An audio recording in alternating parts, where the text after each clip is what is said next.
میرے بھائیوں، ہم اکثر دعا کرتے ہیں اور کہتے ہیں، اے خداوند، میں تیرا غلام ہوں، میرا خیال رکھ۔ لیکن یہ پرانے عہد نامہ سے ہے۔ نئے عہد نامہ میں یسوع ہمیں اپنے غلام نہیں کہتا۔ تو میں کیا کروں؟ ہم دوست ہیں، اور بعد میں ہم عہد نامہ میں روح القدس میں جس طرح وہ ہم سے بات کرتا ہے اسے بہتر کرتا ہے۔ گلاطیوں کو دیکھیں، باب 4 آیت 7، پس اب تو غلام نہیں بلکہ بیٹا ہے، اور جب بیٹا ہوا تو خدا کے وسیلہ سے وارث بھی ہوا۔ یہ ہے، پس ہم غلام نہیں بلکہ مسیح کے فرزند ہیں۔ باپ، میں تیرا بیٹا ہوں، اس نے ہمیں گود لیا۔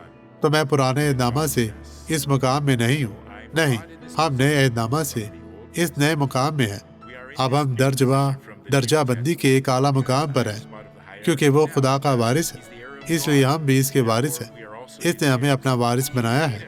خدا آپ کو بہت برکت دے۔ آئے دعا کرے۔ باپ، تیرا شکریہ جو تو نے ہمیں اپنے پاک حضوری میں آنے کا موقع دی۔ خداوند، تو ان تمام لوگوں کو بڑی برکت دے، انہیں چھو، پاک، صاف اور مسح کر، ہر اس مشکل پریشانی سے نجات دے، ہر طرح کی بیماری سے، جوڑوں کی درد اور سوزش سے۔ میں کہتا ہوں خدا میری دعاؤں، مناجات و التجاؤں کو سن اور قبول کر، اور ہمیں بڑی برکت دے۔ اور شیطان، میں تیری تمام چالوں کو ان لوگوں کی زندگیوں میں مفلوج کرتا ہوں۔ ہمیشہ کے لیے ان لوگوں کی زندگیوں سے چلا جا۔